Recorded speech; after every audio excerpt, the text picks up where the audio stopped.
சர்வசக்தி allrounder 8 feet 44 blade மாடலுங்க. இந்த model பேர் ஆல்ரவுண்டர். இது கியர் டைப்புங்க.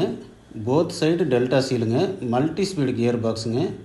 இது எல் பிளேடு எல்ஜேஎஃப் பிளேடு ரெண்டு விதமான பிளேடுக்கும் சூட்டபுளாக இருக்குங்க. இந்த சர்வசக்தி ஆல்ரவுண்டர் 8 ஃபீட் ரொட்டாவேட்டருக்கு 50 to 55 ஹெச்பி டிராக்டர் தேவைங்க. 540 1000 RPM எதுவாக இருந்தாலும் சரிங்க. Tractor 2 wheel drive 4 wheel drive எதுவாக இருந்தாலும் ஓகேங்க. இதனுடைய எடை 460 கிலோங்க.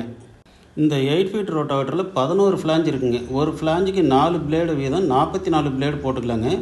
இந்த 11 ஃப்ளாஞ்சிலையும் 6 பிளேடு போட்டுக்கலாங்க. அப்படி பார்த்தா 66 பிளேடு வந்துடுங்க. இது சேற்று உழவுக்குன்னே டிசைன் பண்ணுதுங்க. இது டெல்டா சீலுங்க. சீல் டேமேஜ் ஆகாதுங்க. இந்த ரொட்டாவேட்டரோட ரோட்டார் டயா சின்னதாக இருக்குங்க. அதனால் பெருஞ்சேர் ஆகாதுங்க. வண்டிக்கு லோடு பிடிக்காதுங்க. இதில் ஹெவி 1323 கியர் பாக்ஸ் இருக்குதுங்க. Gear box output pipe extension pipe எல்லாம் 90 mmங்க. 6 mm திக்னஸ்ஸு. 4 கிளாம்ப் போட்டு லாக் பண்ணியிருப்போங்க.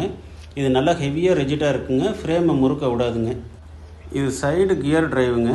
3 கியர் இருக்குங்க. எல்லாமே EN353.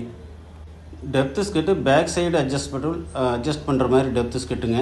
ஃப்ரேம் 4 இன்டர் பிளேட் இருக்குங்க. Triangle pipe டைப்புங்க.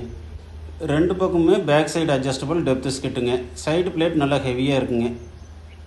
இது 4 ஷாக்கருங்க. ஃபினிஷிங் நல்லா வருங்க. ஹை குவாலிட்டி ஃபினிஷிங் இருக்குங்க. சேத்துக்கு ரொம்ப நல்லா இருக்குங்க. அதிக கவரேஜ் வருங்க. இப்போ வீடியோவில் பாருங்கள். 4 ஸ்ப்ரிங் மாடலுங்க. கிளாம்பை பார்க்கலாம். கியர் பாக்ஸை பார்க்கலாங்க. 4 spring model, 4 clamp. Gear box 1323ங்கிற இருக்கிறதுலே ஹெவியஸ்ட் கியர் பாக்ஸுங்க. இந்த கியர் பாக்ஸை அதிக லைஃப் வருங்க. எந்த கம்ப்ளைண்ட்டுமே வரவே வராதுங்க. இது மிகச்சிறந்த கியர் பாக்ஸுங்க. இது 540 1000 இதுக்கெல்லாம் தகுந்த மாதிரி ஸ்பீடை மாற்றி அமைச்சிக்கலாங்க. நீங்கள் பார்க்குறது டாப்லிங்க. நல்லா ஹெவி டாப்லிங்க. கிளவிஸ் ப்ராக்கெட் பாருங்கள். நல்லா ஹெவியாக கொடுத்துருப்போம். ட்ரையாங்கிள் பைப்பில் ஃபிட் பண்ணியிருக்குதுங்க. இந்த ஹெவி டாப்லிங் மாடல் 2 ஹோல்ஸ் இருக்குங்க அட்ஜஸ்ட்மெண்ட்டுக்கு. நீங்கள் டிராக்டருக்கு தகுந்த மாதிரி அட்ஜஸ்ட் பண்ணிக்கலாங்க. டெல்டா ஆயில் சீலுங்க. 8 போல்ட் ரோட்டார் லாக்குங்க. ஹெவி பைப்புங்க. Flange better helical ஆங்கிளுங்க.